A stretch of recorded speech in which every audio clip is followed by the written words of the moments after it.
So many of the injuries that happen in construction are related to pushing our bodies beyond their natural limits. And that's when your muscles and your joints get fatigued and injuries occur. And that's where ergonomics comes in. Ergonomics is the practice of using smart construction practices to keep your body from getting fatigued, from your joints from getting injured, so that you can do your job more productively and efficiently. Understanding ergonomics nowadays is all about preventing chronic long-term injuries. This will maximize the longevity of your career and allow you to actually physically enjoy your life beyond work. So let's talk about statistics. Really, one of the biggest places that injuries occur is in the back. And who better to talk about how to prevent back injury than our own master trainer, Mr. Jim Jones. Well, you know, working in construction and factory work, and even sitting at a desk can bring great demands on your back. So I want to give you some of the common causes of back pain and injuries today. 1 is force. 2 is repetitive movement. And 3 is inactivity. Well, let's back up to force. Force is that you're putting too much demand on your back by lifting objects too heavy, or trying to do things all alone when there's help or mechanical means available. If there's any way of lifting with mechanical means or devices with lifting devices that you can use them, such as dollies, lifting hooks, anything that would take the stress off of your body and your back from lifting. It's very important that we use that first over using ourselves as a lifting device. Also, you want to be careful about jumping off equipment and jumping off machines. Even the small jump from 3 feet can cause an injury. If you land or fall the wrong way, it can cause a back injury.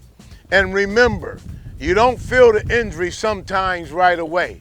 It might be a day or two down the road before the injury begin to take its toll on your body. Then repetitive motion. You're doing the same movement over and over. Try to do something that's put less demands on the back by interrupting a lesser task for a more greater task. It's not just lifting heavy objects that cause back injuries. It could be inactivity. For instance, if you're a machine operator and you're sitting in the machine all day, you don't want to slouch. You want to have the proper posture in sitting up. You want to make sure that you get out of your machine from time to time and stretch.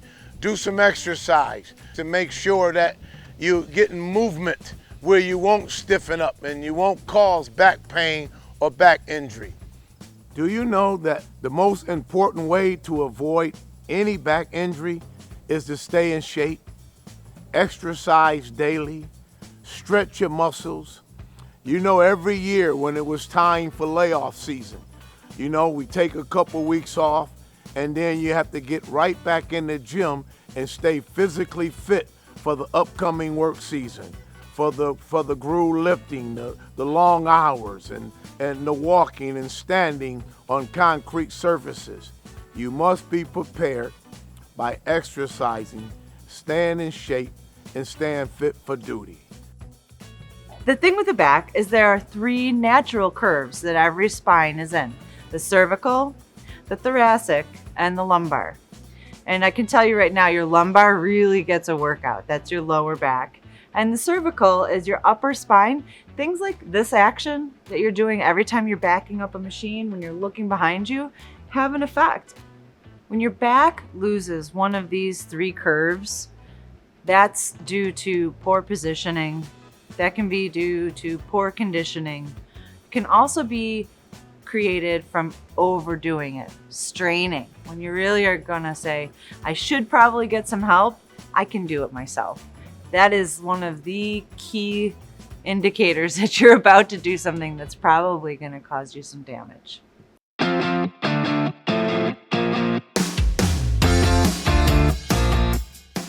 I want to begin to demonstrate some of them as we begin to lift this box. One of the first things you want to do is get right in front of the object that you're lifting. Make sure your posture is right. Make sure that you're standing as close as possible, and make sure that you get the firm grip.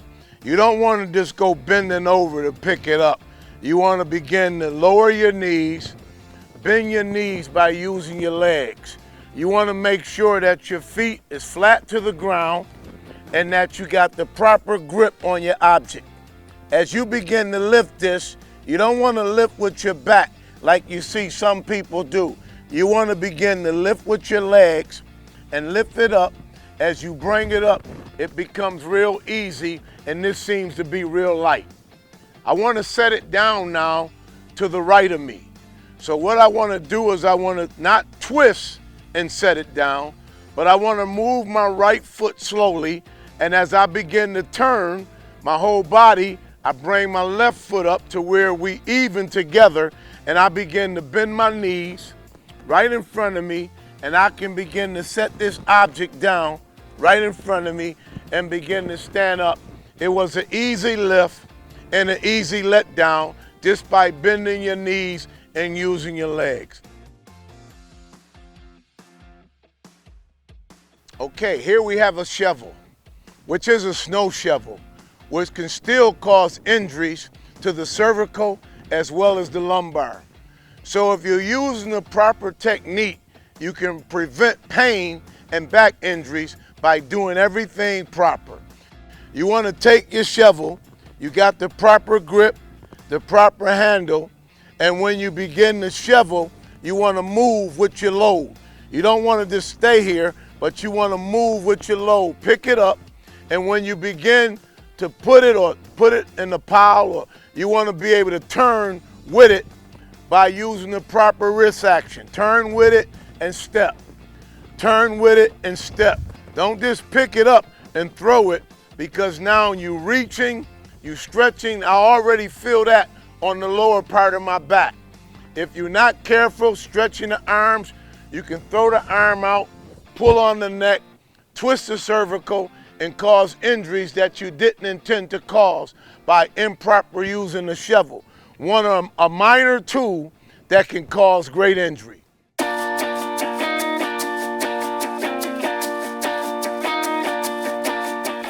And now what I'd love to share with you are some pro tips on ergonomics and how you can integrate that into your work practices.